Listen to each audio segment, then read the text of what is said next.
بسم الله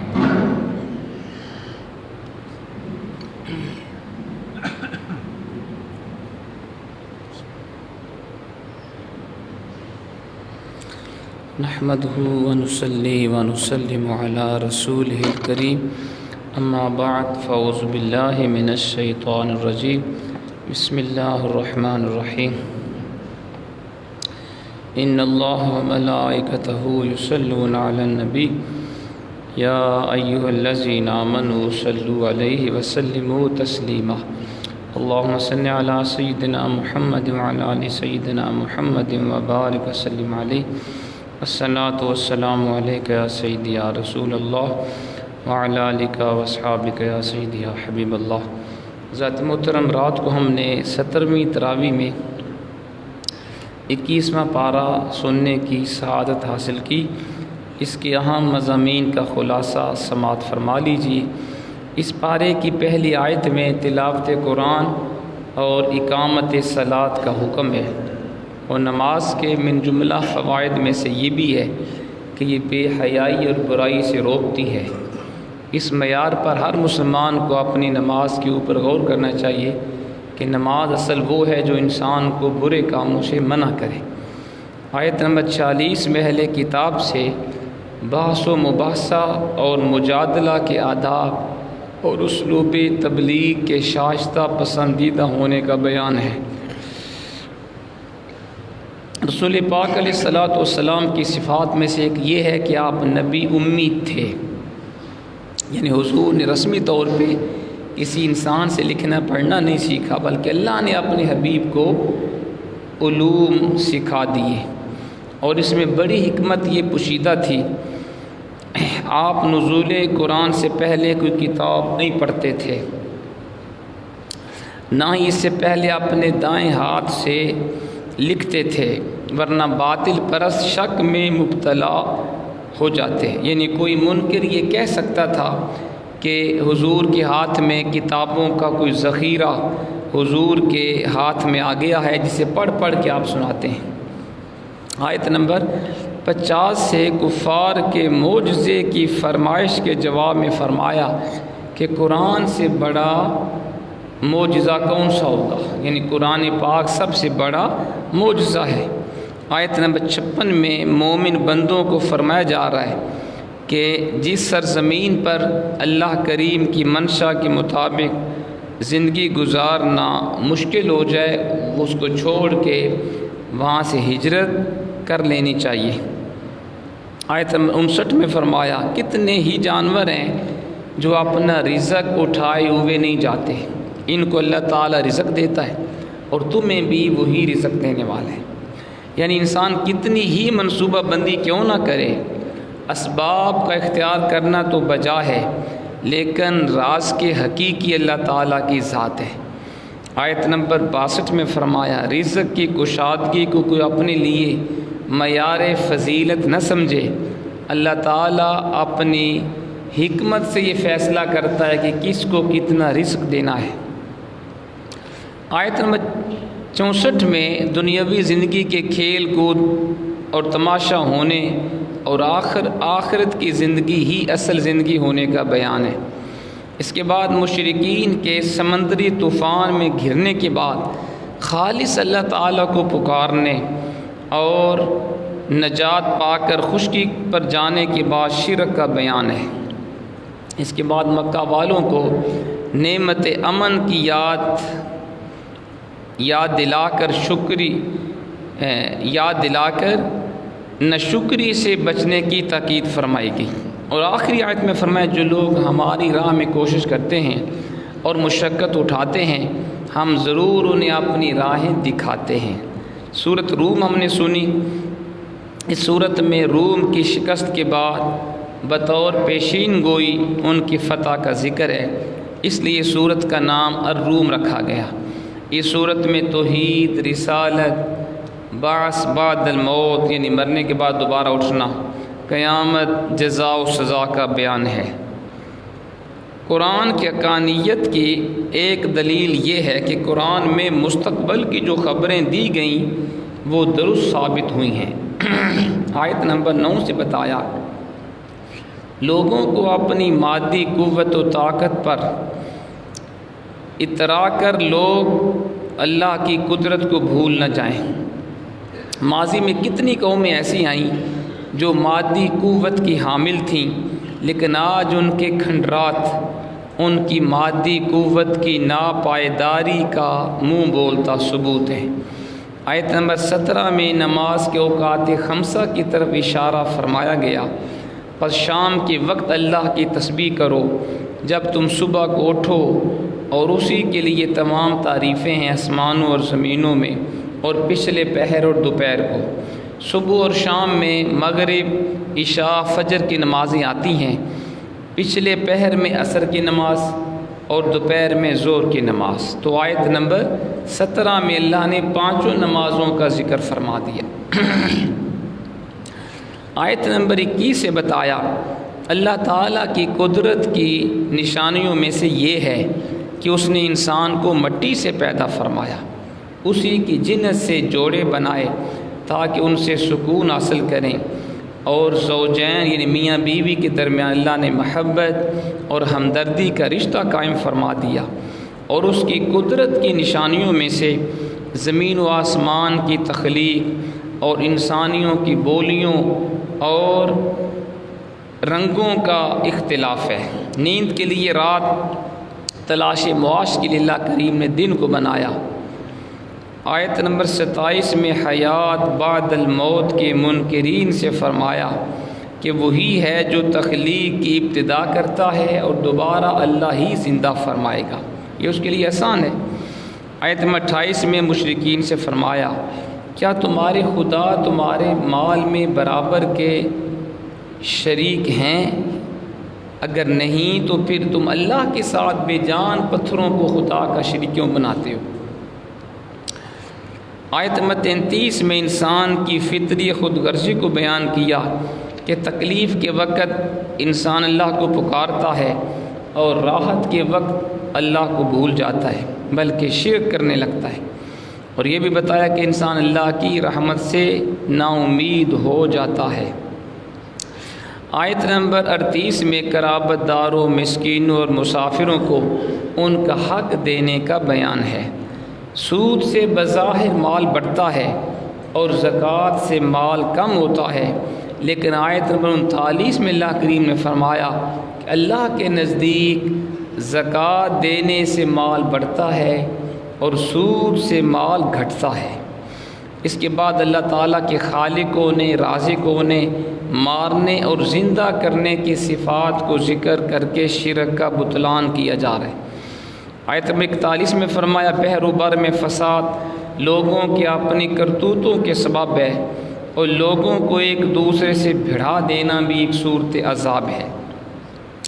آیت نمبر 46 میں اللہ نے بارش کے نظام کو اپنی قدرت کی نشانی کے طور پہ بیان فرمایا کہ وہ ٹھنڈی ہوائیں اپنی رحمت کی نوید بنا کر بھیجتا ہے، پھر وہ اللہ کی مرضی سے بادلوں کو آسمان میں پھیلا دیتی ہیں، بادل ٹکڑے ٹکڑے ہو جاتے ہیں، ان کے درمیان سے جہاں اللہ کا حکم ہوتا ہے پانی برستا ہے، پھر بنجر بے جان زمین میں اگانے اور حیات کے سامان پیدا کرنے کو اللہ نے حیات بعد الموت کی دلیل کے طور پہ پیش فرمایا۔ آیت نمبر 54 میں انسانی وجود سے اپنی وحدانیت پر اللہ نے استدلال فرمایا کہ کمزوری کی حالت میں انسان کی پیدائش ہوئی، پھر قوت کے بعد پھر قوت اور قوت کے بعد پھر کمزوری اور بڑھاپا، یہ سب حالتیں اللہ تعالیٰ ہی تعریف فرماتا ہے۔ آیت نمبر 55 میں مجرموں کو اس بات پہ قسمیں اٹھانے کا ذکر ہے کہ وہ دنیا میں صرف پل بھر رہے۔ آخر میں نبی پاک علیہ الصلوۃ والسلام اور مومنین کو صبر کی تلقین کرتے ہوئے فرمایا گیا کہ اللہ کی مدد کا وعدہ سچا ہے۔ سورہ لقمان ہم نے سنی، اس صورت میں قرآن پاک کی حقانیت سے، اس صورت کی ابتدا قرآن پاک کی حقانیت سے کرتے ہوئے اللہ نے فرمایا کہ قرآن نماز قائم کرنے والے، زکوٰۃ دینے والے اور آخرت پر یقین رکھنے والے نیکوکاروں کے لیے ہدایت اور رحمت ہے۔ اللہ تعالیٰ کی آیات سے تکبر کرنے والوں کے لیے عذاب علیم اور مومنین صالحین کے لیے ہمیشہ رہنے والی جنتوں کا بیان ہے۔ آسمان کے بغیر ستونوں کو قائم کرنے، زمین میں پہاڑوں کے نصب کرنے، زمین میں ہر قسم کے جانور پھیلانے، آسمان سے بارش برسانے اور زمین سے ہر قسم کے عمدہ غلے اور میوے پیدا کرنے کا ذکر کرتے ہوئے اللہ نے فرمایا یہ ہے اللہ کا پیدا کیا ہوا، پس مجھے وہ دکھاؤ جو اللہ کے سوا دوسروں نے پیدا کیا ہے۔ آیت نمبر 12 سے اللہ تعالیٰ فرماتا ہے ہم نے لقمان کو حکمت عطا فرمائی اور حکم دیا اللہ کا شکر ادا کرو، اور جو اللہ کا شکر کرتا ہے اس کا اپنا فائدہ ہے، اور جو ناشکری کرتا ہے تو اللہ تعالیٰ بے نیاز ہے۔ حضرت لقمان نے اپنے بیٹے کو جو نصیحتیں کی قرآن ان کو یہاں بیان کر رہے ہیں، وہ بڑی اہم ہیں، آپ بھی سماعت فرما لیں۔ پہلی نصیحت آپ نے کی شرک سے بچنا، نمبر 2 اللہ اور ماں باپ کا شکر ادا کرنا، نمبر 3 والدین کے ساتھ نیکی کا برتاؤ کرنا، اور اس مقام پہ قرآن نے اولاد کے لیے ماں کی مشقتوں کا بھی ذکر کیا۔ نمبر 4 اگر خدا نخواستہ کسی کے ماں باپ مشرک ہوں تو ان کے دباؤ پہ شرک میں مبتلا نہ ہونا، لیکن اس کے باوجود دنیاوی امور میں ماں باپ کے ساتھ پھر بھی نیکی کرنا ضروری ہے۔ 5 پابندی سے نماز قائم کرنا، نمبر 6 نیکی کا حکم کرنا اور برائی سے روکنا، نمبر 7 لوگوں کے ساتھ تکبر سے پیش نہ آنا، نمبر 8 زمین پر اکڑ کر نہ چلنا بلکہ عاجزی سے چلنا، نمبر 9 چال اور گفتار میں تواضع اختیار کرنا۔ یہ وہ نصیحتیں ہیں جو حضرت لقمان نے اپنے بیٹے کو فرمائی۔ تو آپ کے بارے راجح قول یہ ہے کہ آپ ایک حکیم اور دانا شخص تھے، اللہ نے آپ کو فکر سلیم عطا کی، اور آپ کا بیٹا اور بیوی دونوں کافر تھے، اس لیے آپ نے ان کو مسلسل نصیحتیں فرمائیں۔ اگلی آیت میں اللہ نے اپنی قدرت و جلالت، تسخیر کائنات، تسخیر شمس و قمر، نظام لیل و نہار اور دیگر بے پایہ نعمتوں کا ذکر فرمایا۔ آیت نمبر 27 میں فرمایا اگر زمین کے سارے درخت قلم بن جائیں اور سارے سمندر سیاہی بن جائیں، فرمایا اور اس میں 7 سمندروں کا اضافہ بھی ہو جائے، اور پھر یہ اللہ کی تعریف اس کے کلمات کو لکھنا شروع کریں تو کلمے ختم ہو جائیں گی، سمندر خشک ہو جائیں گے، اللہ کی تعریف و توصیف ختم نہیں ہوگی۔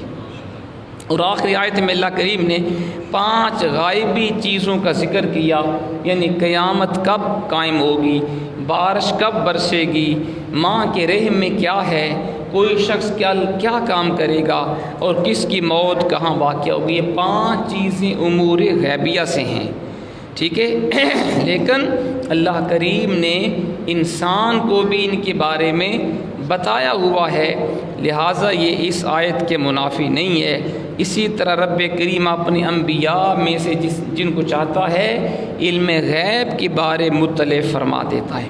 سورۃ سجدہ ہم نے سنی، سورت میں اللہ تعالیٰ کی وحدانیت، خالقیت اور ربوبیت کے اوپر دلائل ہیں، قرآن پاک کی حقانیت اور نبی پاک علیہ الصلاۃ والسلام کی رسالت کے برحق ہونے اور مرنے کے بعد دوبارہ اٹھنے کا بیان ہے۔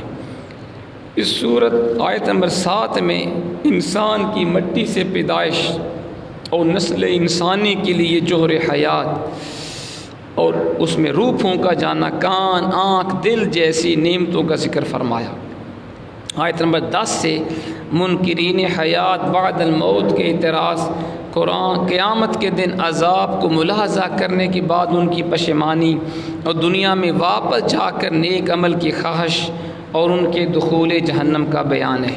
آیت نمبر 15 میں فرمایا ہماری آیات پر ایمان وہ لوگ لاتے ہیں کہ جب آیات کے ذریعے انہیں نصیحت کی جاتی ہے تو وہ اپنے رب کی تسبیح اور حمد کرتے ہوئے سجدے میں گر جاتے ہیں، تکبر نہیں کرتے۔ ان کے پہلو عبادت الہی میں مصروف ہونے کی وجہ سے بستروں سے جدا رہتے ہیں، اللہ کے عذاب سے ڈرتے ہیں اور اس کی رحمت کا یقین کرتے ہوئے اسے پکارتے ہیں۔ آیت نمبر 18 میں فرمایا مومن فاسق برابر نہیں، بعمل مومنین کے لیے جنت کی صورت میں اللہ نے مہمانی تیار کر رکھی ہے اور فاسقوں کا ٹھکانہ جہنم ہے۔ سورۃ الاحزاب ہم نے سنی، اور اس صورت کے اندر اللہ کریم نے منافقین کے رد، منہ بولے بیٹے کی حیثیت، آداب معاشرت، حکم ظہار، نبی پاک علیہ الصلاۃ والسلام کا مومنوں کی جانوں سے زیادہ ان کے قریب ہونا اور حضور کی ازواج مطہرات کا امہات المومنین ہونا، ختم نبوت، حکم درود، غزوہ احزاب میں یہودیوں کے عہد شکنی، منافقین کی سازشوں اور اللہ تعالیٰ کی طرف سے مومنین کی مدد اور نصرت کا بیان ہے۔ اس صورت کی ابتدا میں اللہ نے اپنے حبیب کو فرمایا کہ حبیب وحی الہی کی اتباع کریں، تقوی کے اوپر کاربند رہیں اور کفار و منافقین کا کہا نہ مانیں۔ اللہ کے اوپر توکل کا بیان ہے۔ نبی پاک علیہ الصلاۃ والسلام کے عہد کی تمام باطل قوتیں مجتمع ہو کے مسلمانوں کے اوپر حملہ آور ہوئیں۔ حزب جماعت کو کہتے ہیں، احزاب کا معنی جماعتیں ہیں، یعنی اللہ کے حبیب کے دور میں کفار و مشرکین نے مل کر مدینہ پاک کے اوپر حملہ کیا تھا، جس کو جنگ احزاب کہتے ہیں۔ آیت نمبر 4 میں اللہ نے فرمایا کہ کسی شخص کے سینے میں 2 دل اللہ نے نہیں بنائے، کفر اور ایمان، ہدایت اور گمراہی، حق و باطل ایک دل میں جمع نہیں ہو سکتے۔ اسی آیت میں فرمایا کسی کے منہ بولے بیٹے حقیقی بیٹوں کے حکم میں نہیں ہیں، یہ لوگوں کی خود ساختہ باتیں ہیں۔ مزید فرمایا کہ لوگوں کو ان کے حقیقی باپوں کی طرف منسوب کر کے پکارو، اللہ کے نزدیک یہی بات مبنی بر انصاف ہے، اور اگر کسی کے اصلی باپ کا پتہ نہ چلے وہ تمہارے دینی بھائی ہیں۔ آیت نمبر 6 میں فرمایا کہ اللہ کے حبیب مومنوں کی جانوں سے بھی زیادہ ان کے قریب ہیں، اور بعض مفسرین نے اس کا معنی کیا کہ اللہ کے حبیب مومنوں کی جانوں کے مالک ہیں اور حضور کی ازواج مطہرات تمام مومنین کی روحانی مائیں ہیں۔ آیت نمبر 7 میں انبیاء کرام سے فرائض رسالت کے متعلق لیے گئے وعدے کا بیان ہے۔ آیت نمبر 8 میں اللہ کریم نے غزوہ احزاب کا ذکر کیا کہ اس موقع پہ کفار ہر جانب سے جمع ہو کے مسلمانوں کے اوپر حملہ آور ہوئے، مسلمانوں کی آنکھیں پتھرا گئیں، کلیجے منہ کو آنے لگے اور دلوں میں طرح طرح کے وسوسے پیدا ہوئے۔ اس موقع پہ اللہ نے اہل ایمان کی آزمائش کی، اور پھر اللہ کریم نے اپنی شان و قدرت سے طوفان بھیجا اور کفار و مشرکین کے خیمے اکھڑ گئے، جانور بھاگنے لگے، اور اللہ نے ان کو شکست فاش عطا فرما دی۔